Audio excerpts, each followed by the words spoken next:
Cada persona té una visió del món, una cosmovisió, una manera d'entendre el món que depèn de la cultura, la societat i altres factors més propers com la família o el seu entorn immediat.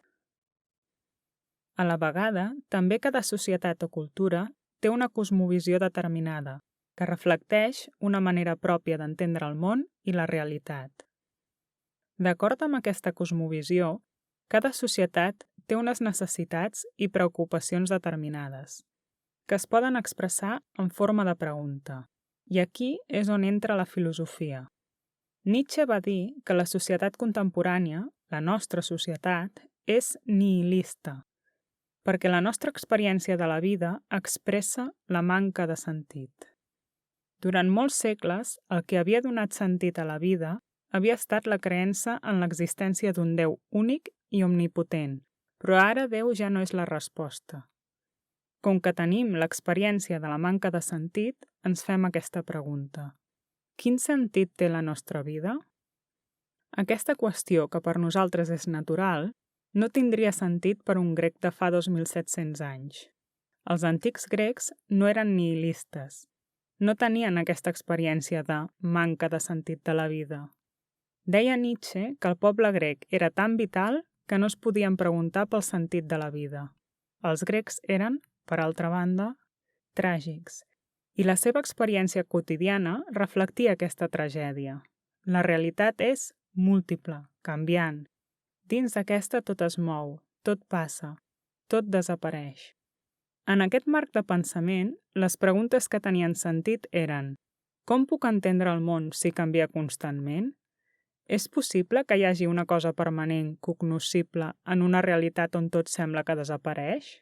És possible que totes les coses de la realitat tinguin algun origen en comú? I si existeix això, què és? Per referir-se a aquest principi permanent, els antics grecs van fer servir la paraula arché. Arché fa referència a l'origen de totes les coses, allò que és a tot arreu i dona realitat a tot. Significa precisament això: principi, causa, essència. La preocupació dels primers pensadors va ser trobar l'arché, determinar en què consistia aquest principi. I la pregunta neix amb vocació naturalista. Busquen les causes de tot dins de la mateixa naturalesa, la physis. La physis és la naturalesa, però entesa d'una forma una mica diferent de com l'entenem nosaltres. Physis deriva del verb phio, que en grec significa brollar, créixer. La naturalesa no és, per tant, estàtica, sinó que és dinàmica, té vida i està en constant transformació. Pels grecs la physis també és el conjunt de totes les coses. Es refereix a la totalitat de l'univers, a l'única realitat. Paral·lelament, la physis també és el que defineix les coses, ja que fa referència a la naturalesa interna dels éssers, a la seva essència.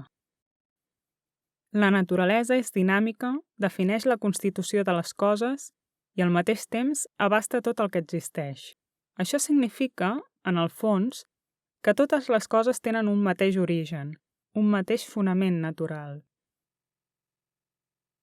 Per aquesta raó, els primers pensadors van buscar l'arché de la physis, i ho van fer sense recórrer a explicacions fantàstiques. La gran aportació dels primers filòsofs és precisament aquesta: explorar les entranyes de la naturalesa prescindint de la mitologia, i per aquesta raó reben el nom dels físics.